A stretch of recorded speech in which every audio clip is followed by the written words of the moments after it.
أعوذ بالله من الشيطان الرجيم. بسم الله الرحمن الرحيم.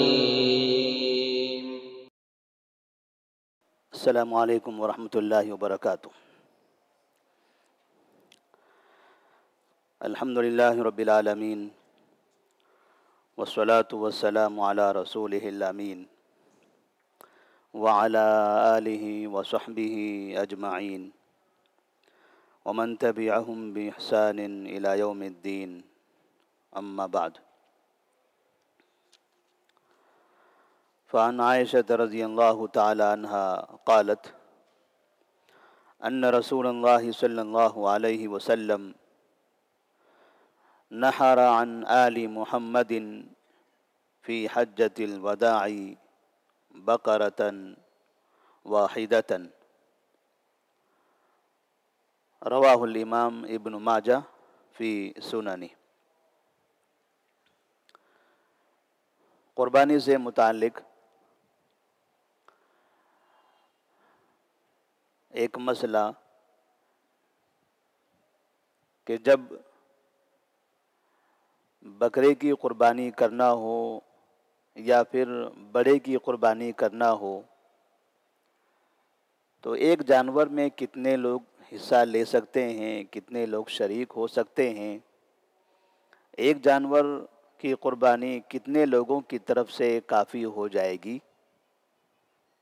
تو اس سلسلے میں ایک مشہور روایت ہے کہ عطا بن یسار رحمہ اللہ فرماتے ہیں کہ میں نے ابو ایوب انصاری رضی اللہ تعالیٰ عنہ سے پوچھا کہ رسول اللہ صلی اللہ علیہ وسلم کے دور میں قربانیاں کیسے ہوا کرتی تھی۔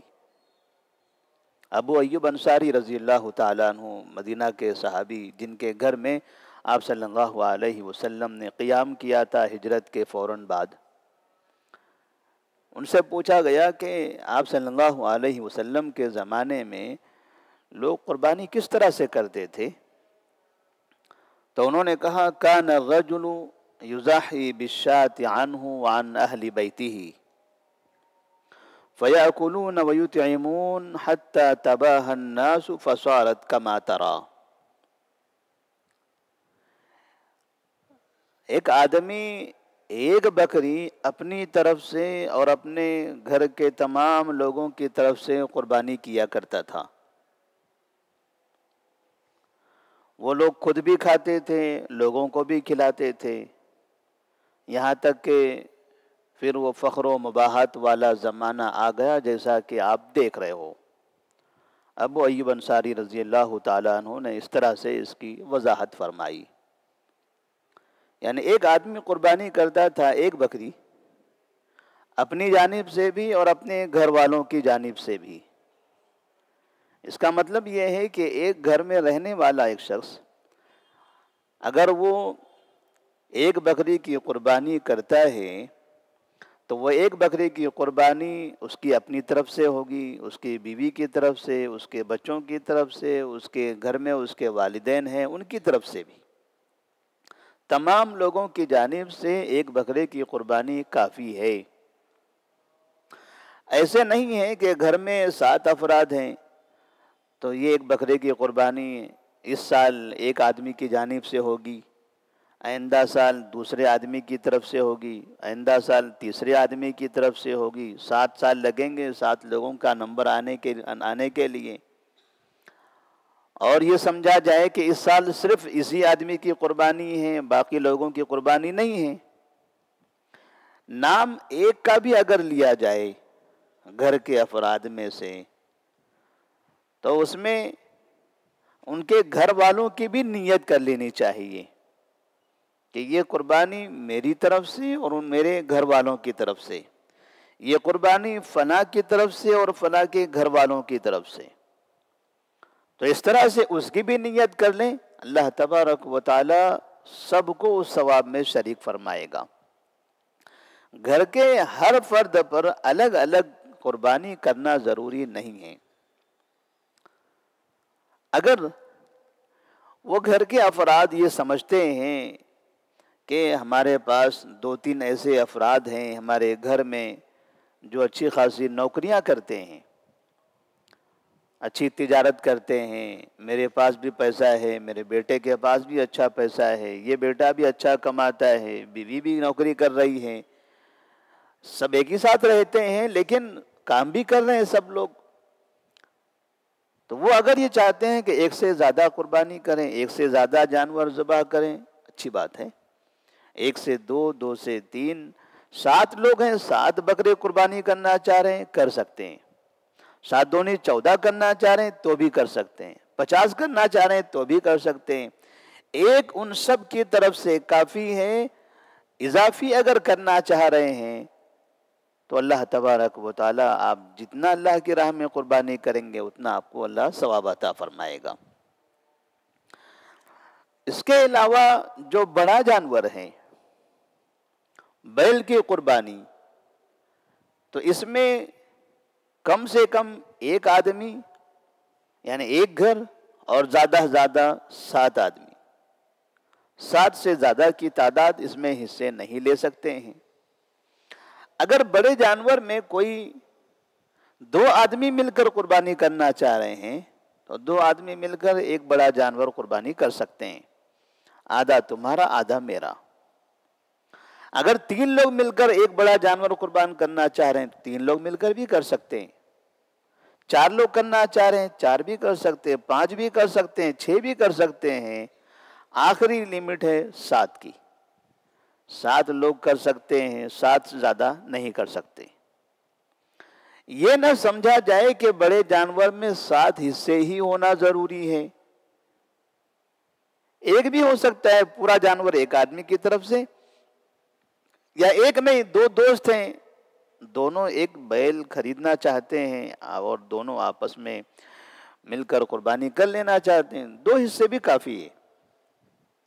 3 لوگ مل کر کرنا چاہ رہے ہیں، کسی اور کو شیئر کرنا چاہ رہے ہیں، 3 بھی کافی ہیں. تو اس طرح سے 1 سے لے کر 7 تک کے درمیان میں کتنے بھی حصے ہو سکتے ہیں، زیادہ سے زیادہ 7 ہوں گے. اگر کوئی ایک آدمی 1 سے زیادہ 2 بیل کرنا چاہ رہا ہے، کوئی 3 بیل قربانی کرنا چاہ رہا ہے، یہ اس کی مرضی ہے. کم سے کم ایک اس کے لیے ہے. اگر وہ 2 کرنا چاہ رہے ہیں اپنی طرف سے ٹھیک ہے. وہ یہ چاہ رہا ہے کہ میں اپنے نام سے ایک کر لوں، اپنے والد کے نام سے دوسرا کر لوں، اپنے والدہ کے نام سے تیسرا کروں، ٹھیک ہے. ایک سب کے لیے کافی تھا. پھر بھی اگر آپ ہر ایک کا نام لے لے کر الگ سے کرنا چاہ رہے ہیں تو بھی آپ کر سکتے ہیں. جب ہم 7 حصے کرتے ہیں جانوروں میں، تو جیسے میں نے ایک حصہ لے لیا، 7 حصے تھے یا 6 حصے تھے، جو بھی حصے طے ہوئے، ہم بھی ایک بڑے جانور کے اندر حصے دار بن گئے. میں اگر حصہ لیتا ہوں تو میں کس کے نام سے کروں؟ اپنے نام سے، گھر والوں کے نام سے، بچوں کے نام سے، یا والدین کے نام سے؟ میرے ساتھ اتنے لوگ رہتے ہیں، میں کن کے نام سے کروں گا؟ یہ قربانی کن کی طرف سے ہوگی؟ میں اگر یہ حصہ اپنے نام سے کرتا ہوں تو یہ قربانی میری طرف سے اور میرے ساتھ میرے گھر میں جتنے لوگ رہتے ہیں ان سب کی طرف سے ہوگی. جن کا چولہا ایک ہے، جو ایک ساتھ کھاتے پیتے ہیں، ایک ساتھ رہتے ہیں، ان کی تعداد چاہے زیادہ ہی کیوں نہ ہو، 5 ہو 10 کیوں نہیں ہوتی ہو. کتنے ایسے افراد ہیں، میاں بیوی ہیں، 10 بچے ہیں، پورے 12 ہو گئے. تو ایک حصہ لیں، ان 12 کی طرف سے پورے کے پورے کافی ہیں.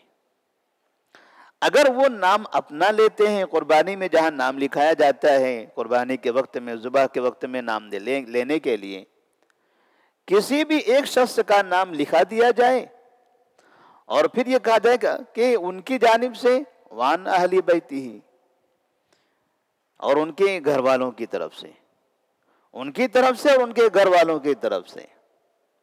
تو اس طرح سے ایک حصہ گھر کے تمام افراد کی جانب سے بھی کافی ہے. بعض مرتبہ یہ سمجھا جاتا ہے کہ حصے ایک آدمی کی طرف سے ہوتے ہیں، اسی لیے کچھ لوگ غلط فہمی کا شکار ہو کر نمبر لگاتے ہیں کہ جو زیادہ بوڑھے ہو جاتے ہیں انہی کے نام سے کرنے کی نیت کرتے ہیں اور بقیہ ان سے کہتے ہیں کہ آپ کا نمبر آئندہ سال آئے گا. کوئی ضروری نہیں ہے. ایک حصہ لے لیے سب کی طرف سے قربانی ہو جائے گی، چاہے جس کا نام لے لیں. یہ نمبر لگانے کے گھر میں کوئی ضرورت نہیں ہے. اور کیا پتا نمبر لگاتے لگاتے 3-4 سال ہو گئے، بعد میں سب کا دماغ بدل گیا. اگر سب کے اوپر الگ الگ طریقے سے واجب ہے کہ یہ الگ گھر میں رہتے ہیں، وہ الگ گھر میں رہتے ہیں، ان کا چولہا الگ ہے، ان کا چولہا الگ ہے، تو یہ اپنی جگہ ایک حصہ لے، وہ اپنی جگہ ایک حصہ لے، یہ اپنی جگہ ایک حصہ لے لے. تو اس طرح سے اگر چولہے الگ الگ ہیں تو ہر ایک اپنے الگ الگ حصے کے حساب سے قربانی کریں گے. تو اللہ تبارک و تعالیٰ نے اس طرح سے قربانی جو عبادت ہے اس میں سہولت بھی دی ہے. ایسے نہیں ہے کہ اللہ نے اپنے بندوں پر سختی کر دی کہ آپ کو ایسے کرنا ہی ہے. اور گھر کے ہر فرد پر ضروری ہے. تو گھر کے ہر فرد پر ایک آدمی اگر ماہانہ 25,000 روپیہ کمانے والا بھی ہو اور اس کے گھر میں 7 افراد ہوں تو ہر فرد کی طرف سے سال بھر میں ہر سال قربانی کیسے کر سکتا ہے؟ وہ مشکل ہے اس کے لیے. اگر ایک بکرے کی قیمت آج 10,000 روپیہ لے لیں، 70,000 روپیہ ایسے ہی چلے جائیں گے اس کے. 25,000 کمانے والا سال بھر میں 70 کہاں جمع کرے گا؟ اور ایک وقت میں اتنے کیسے خرچ کر سکتا ہے؟ یہ مشکل ہے اس کے لیے.